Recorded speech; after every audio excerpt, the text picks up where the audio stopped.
Hello नमस्कार दोस्तों, स्वागत है आपका गुरुजी आईएएस में। आज हम बात करेंगे 42वें संविधान संशोधन की, जिसने पूरे संविधान को बदलने की कोशिश की और संसद को तानाशाह बनाने का प्रयास किया। तो चलिए दोस्तों, वीडियो को शुरू करते हैं। 1971 का भारत एक उफनती हुई नदी की तरह था, जहां एक और लोकतंत्र की लहरें थी तो दूसरी ओर सत्ता की गहराइयों में बहती अधिनायकवाद की बुनियादें। इंदिरा गांधी प्रचंड बहुमत से सत्ता में लौटी थी और कांग्रेस का झंडा देश के कोने कोने में फहरा रहा था। विपक्ष बिखरा हुआ था और एक मजबूत नेता की छवि ने इंदिरा को गरीबी हटाओ के नारे के साथ सत्ता का नायक बना दिया था। लेकिन यही शक्ति धीरे धीरे अनियंत्रित होती चली गई। 1975 में इलाहाबाद हाईकोर्ट ने एक ऐसा निर्णय लिया जिसने उस शक्ति को पहली बार चुनौती दी। कोर्ट ने इंदिरा गांधी के रायबरेली चुनाव को अवैध ठहरा दिया। उस फैसले ने सत्ता की चूल्हे हिला दी। अदालत ने न केवल चुनाव रद्द किया, बल्कि इंदिरा गांधी को 6 साल तक कोई सार्वजनिक पद न लेने की सजा भी दी। उस क्षण से एक इतिहास करवट लेने को तैयार था। इंदिरा गांधी ने अपील तो की, लेकिन साथ ही उन्होंने संविधान और लोकतंत्र की आत्मा को चुनौती देने की तैयारी शुरू कर दी। 25 जून 1975 को राष्ट्रपति फखरुद्दीन अली अहमद की स्वीकृति से इंदिरा गांधी ने देश में आपातकाल लागू कर दिया। संविधान के अनुच्छेद 352 के तहत देश की लोकतांत्रिक रचना पर ताले लगा दिए गए। प्रेस की स्वतंत्रता पर सेंसरशिप का पहरा बैठा दिया गया। विपक्षी नेताओं को गिरफ्तार कर लिया गया। जनता का मौलिक अधिकार बोलने, इकट्ठा होने और सरकार की आलोचना करने के अधिकार को छीन लिया गया। आपातकाल सिर्फ एक राजनीतिक कदम नहीं था, यह एक वैचारिक युद्ध की शुरुआत थी। सत्ता चाहती थी कि लोकतंत्र की जड़ों को वह अपने नियंत्रण में ले आए। नौकरशाही कमिटेड ब्यूरोक्रेसी बने, न्यायपालिका कमिटेड जुडिशियरी बने। ऐसे में संविधान, जो देश की आत्मा था, अब सत्ता की योजनाओं का साधन बनने लगा। और इसी योजना की सबसे बड़ी कड़ी था 42वां संविधान संशोधन। 1976 में जब संसद विपक्ष विहीन थी, प्रेस डर में था और न्यायपालिका खुद को बचा रही थी, तब 28 सितंबर को सरकार ने संविधान संशोधन विधेयक संसद में पेश किया। यह कोई साधारण संशोधन नहीं था, यह भारतीय संविधान के लगभग हर हिस्से को छूने वाला, बदलने वाला और कई मायनों में पलटने वाला प्रस्ताव था।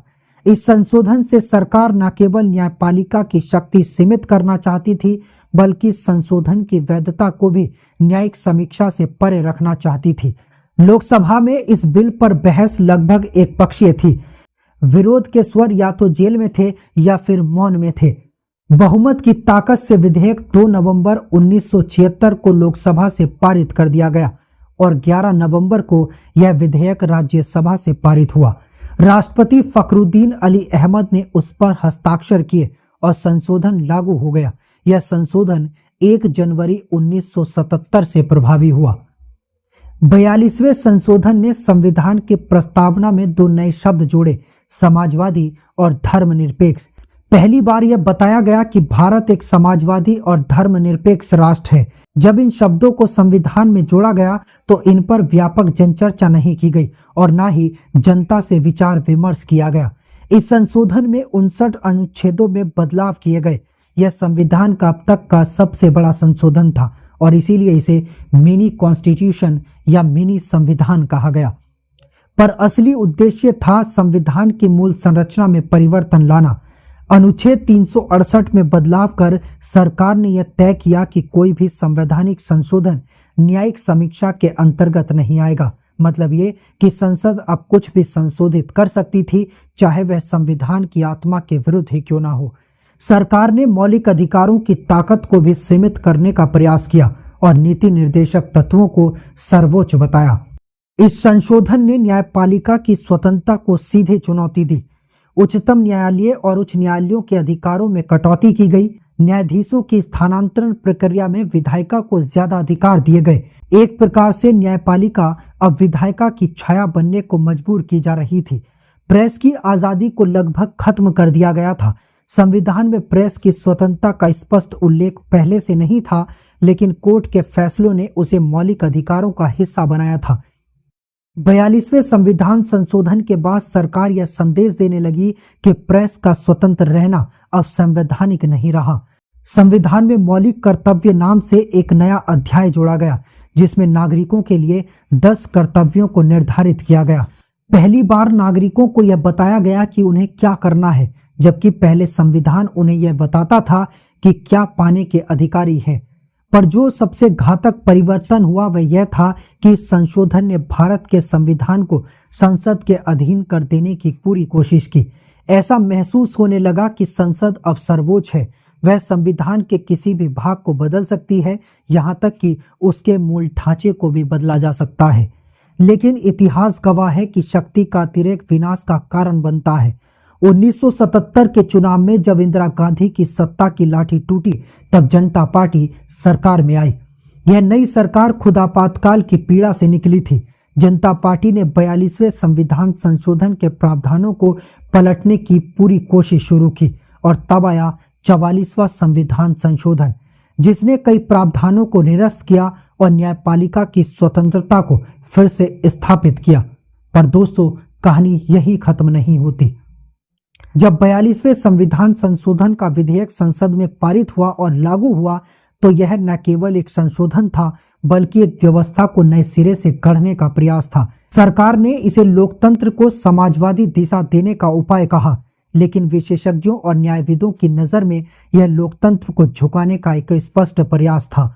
इस संशोधन में संविधान के 59 अनुच्छेदों में बदलाव किए गए, 14 नए अनुच्छेद जोड़े गए और पहली बार मौलिक कर्तव्यों यानी फंडामेंटल ड्यूटीज का समावेश हुआ। इसने संविधान के 4 स्तंभों विधायिका, कार्यपालिका, न्यायपालिका और प्रेस में से हर एक को प्रभावित किया।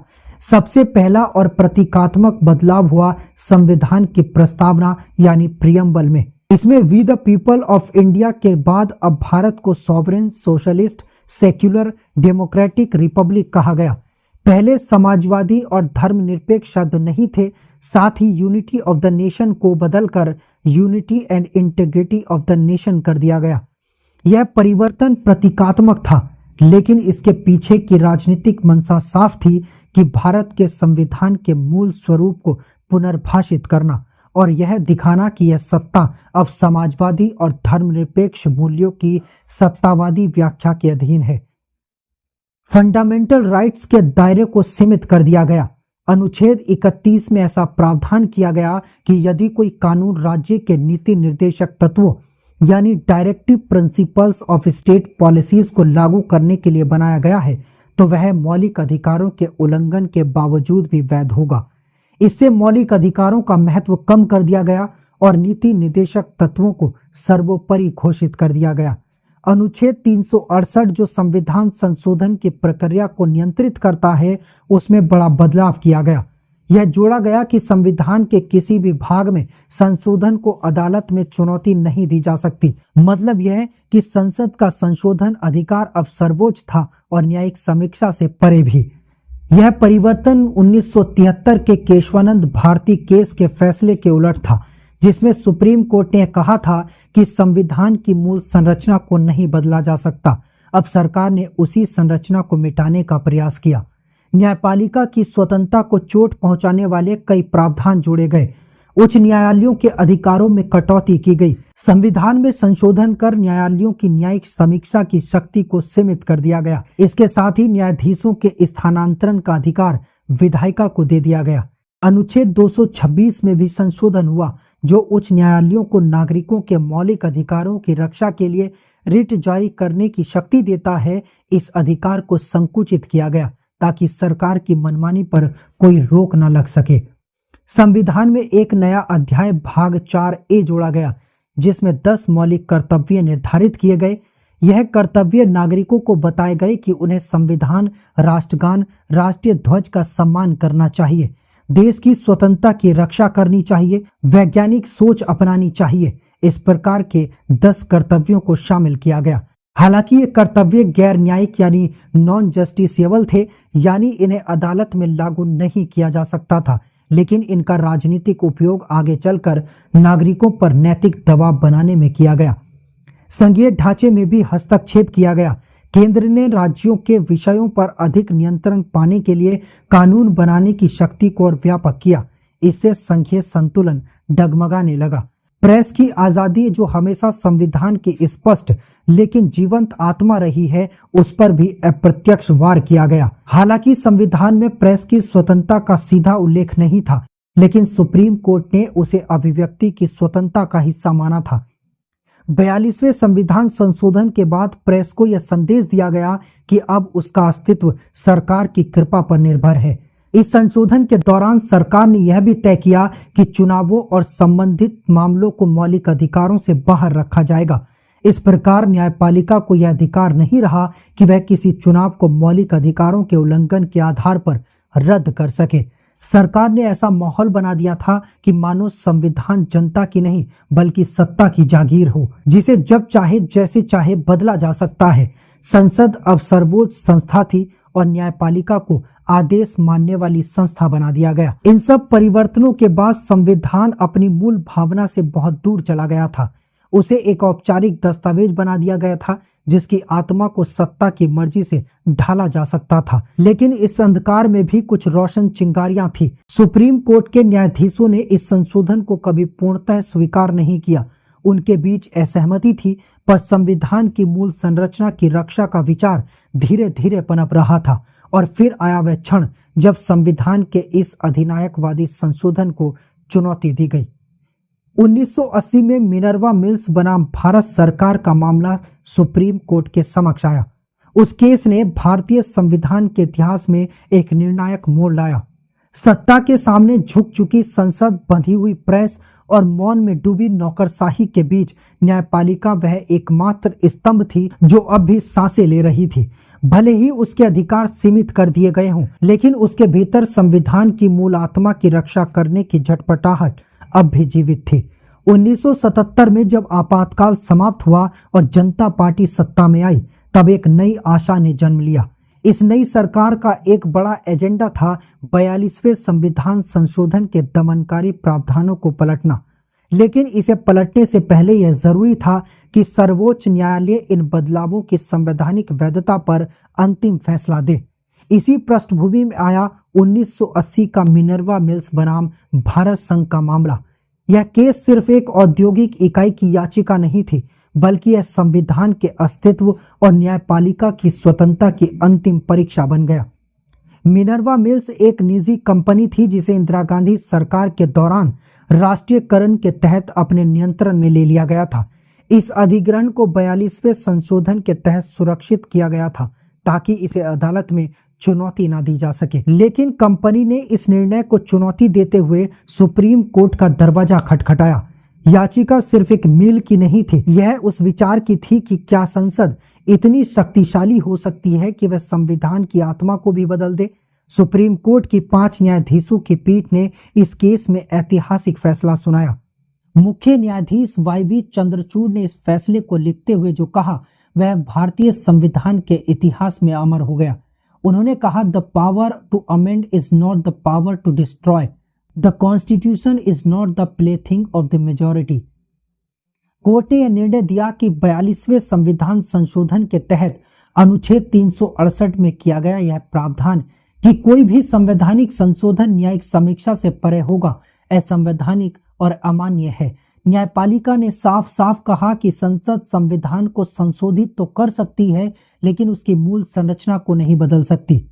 इसके साथ ही अनुच्छेद 31C में किया गया वह बदलाव भी रद्द कर दिया गया जिसमें नीति निर्देशक तत्वों को मौलिक अधिकारों से ऊपर बताया गया था। कोर्ट ने कहा कि संविधान में मौलिक अधिकारों और नीति निर्देशक तत्व दोनों समान रूप से महत्वपूर्ण हैं, लेकिन यदि कोई टकराव होता है तो मौलिक अधिकार प्राथमिक होंगे। इस फैसले से 3 बातों की पुष्टि हुई। पहली तो ये कि संविधान की मूल संरचना को कोई भी संशोधन समाप्त नहीं कर सकता, यह संरचना अटल और अछूती है। दूसरे, न्यायपालिका की स्वतंत्रता को संसद या कार्यपालिका के नियंत्रण में नहीं लाया जा सकता। और तीसरी, मौलिक अधिकारों की सर्वोच्चता की पुष्टि की गई। कहा गया कि राज्य समाजवाद या अन्य आदर्शों के नाम पर इन्हें नकार नहीं सकता। मिनर्वा मिल्स केस का फैसला एक प्रकार से संविधान के उस घाव पर मरहम था जो 42वें संशोधन ने किया था। यह फैसला इस बात की घोषणा थी कि भारत अब भी एक लोकतंत्र है और उसका संविधान अब भी जनता की सर्वोच्चता में विश्वास करता है, न कि सत्ता की निरंकुशता में।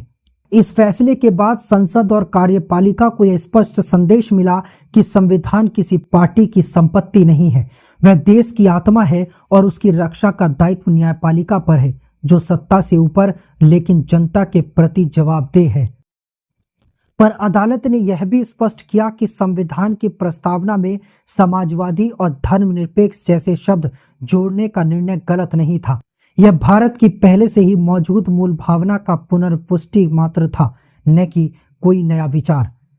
इस तरह मिनर्वा मिल्स केस ने संविधान की आत्मा को दोबारा जीवित किया और यह सिद्ध कर दिया कि भले ही अंधकार कितना भी घना क्यों ना हो, संविधान की लौ को पूरी तरह बुझाया नहीं जा सकता।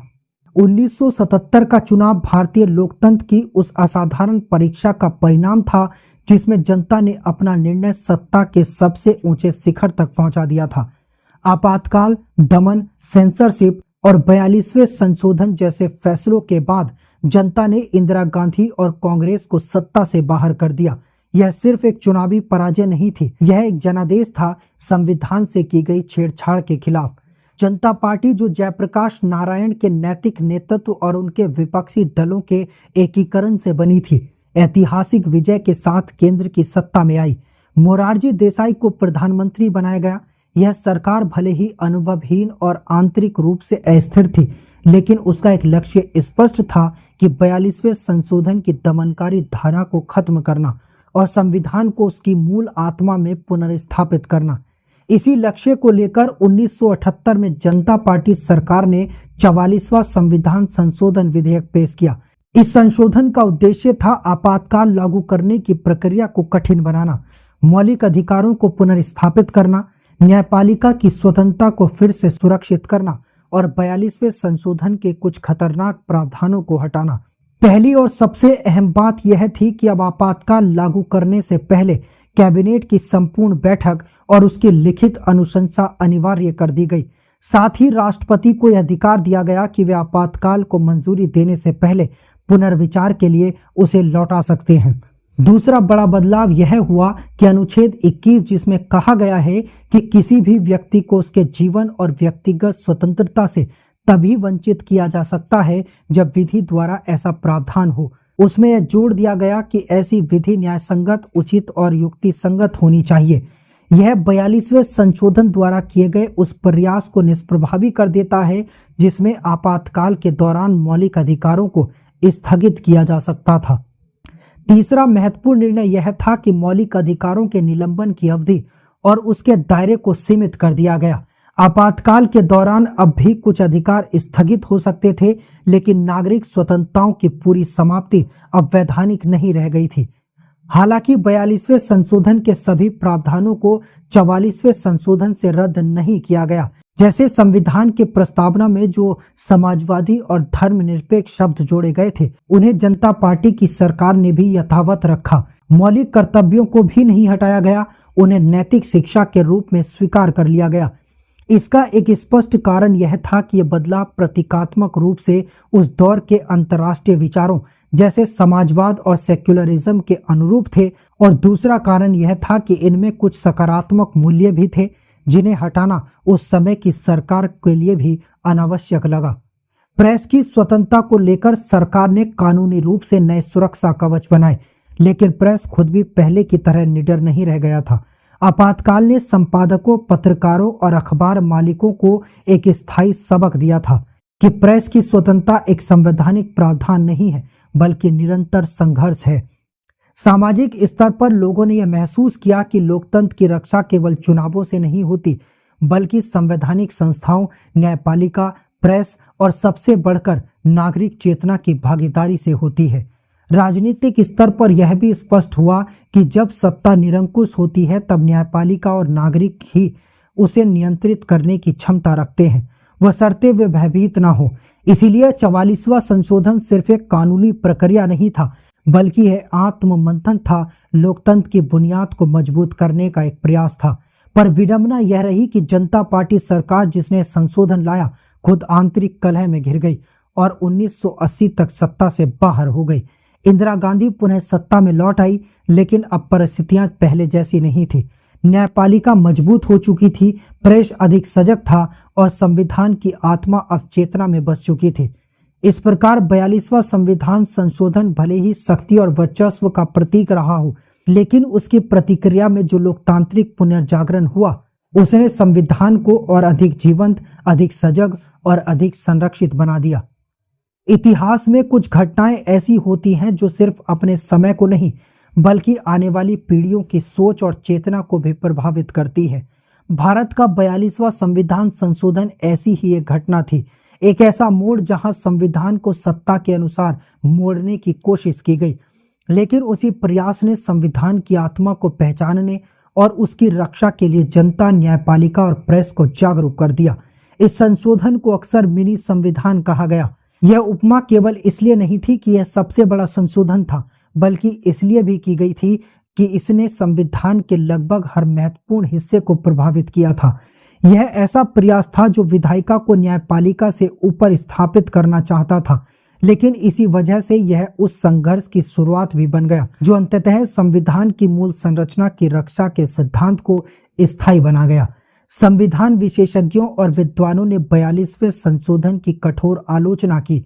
नानी पालखीवाला, जो संविधान के महान व्याख्याकारों में गिने जाते हैं, उन्होंने इसे भारत के संविधान पर किया गया सबसे खतरनाक हमला कहा था। उन्होंने लिखा, the 42nd amendment sought to destroy the very fabric of constitutionalism and the rule of law. Justice Chandrachud, जिन्होंने मिनर्वा मिल्स केस का ऐतिहासिक फैसला लिखा था, उन्होंने स्पष्ट किया कि अगर संसद के पास संविधान की आत्मा को मिटाने की शक्ति दी जाए तो लोकतंत्र का कोई अर्थ नहीं रह जाएगा। इतिहासकारों और राजनीतिक विश्लेषकों का भी मानना है कि 42वें संशोधन ने सत्ता और संविधान के बीच एक संघर्ष को जन्म दिया, जिसमें अंततः संविधान और जनता की चेतना विजय हुई। यह संशोधन एक चेतावनी की तरह है कि जब सरकारें संविधान के ऊपर उठने लगती हैं तो लोकतंत्र खतरे में पड़ जाता है। लेकिन इसी संशोधन ने भारत में बेसिक स्ट्रक्चर डॉक्ट्रिन को और अधिक पुख्ता किया। सुप्रीम कोर्ट ने स्पष्ट कर दिया कि संसद संविधान को बदल सकती है, लेकिन उसकी मूल आत्मा को नहीं बदल सकती, और यह आत्मा है लोकतंत्र, विधि का शासन, मौलिक अधिकार, न्यायपालिका की स्वतंत्रता, धर्मनिरपेक्षता और संघीय ढांचा। इन सिद्धांतों को अब कोई सरकार छू नहीं सकती, कोई संसद मिटा नहीं सकती। आज के भारत में जब हम लोकतंत्र की चर्चा करते हैं तो 42वां संशोधन एक चेतावनी और सीख दोनों के रूप में सामने आता है। यह याद दिलाता है कि संविधान केवल एक दस्तावेज नहीं है, बल्कि हमारी आज़ादी, हमारी असहमति और हमारे अधिकारों की गारंटी है। उसे बदलना उतना ही गंभीर है जितना किसी जीवंत आत्मा को घायल करना। यह संशोधन यह भी सिखाता है कि सत्ता चाहे कितनी भी प्रबल क्यों ना हो, जब संविधान और न्यायपालिका जागरूक हो, जब जनता सतर्क हो, तो कोई भी तानाशाही स्थायी नहीं रह सकती। और अंततः 42वें संविधान संशोधन के साथ जो हुआ, वह यह दिखाता है कि संविधान की शक्ति संसद से नहीं, जनता की चेतना से आती है। 42वां संविधान संशोधन एक गलती था, लेकिन वह गलती ही भारत के संवैधानिक इतिहास का सबसे बड़ा सबक बन गई। इसने हमें सिखाया कि लोकतंत्र को सिर्फ बनाए रखना काफी नहीं है, उसे हर दिन बचाना, हर फैसले में जांचना और हर नागरिक के विवेक में जगाना जरूरी है। और जब भी कोई सत्ता संविधान के ऊपर उठने की कोशिश करेगी, हमें 42वें संशोधन की कहानी याद रखनी चाहिए, क्योंकि यह सिर्फ अतीत नहीं है, यह हमारे संविधान की सुरक्षा की चेतावनी है जो आज है और हमेशा के लिए रहेगी।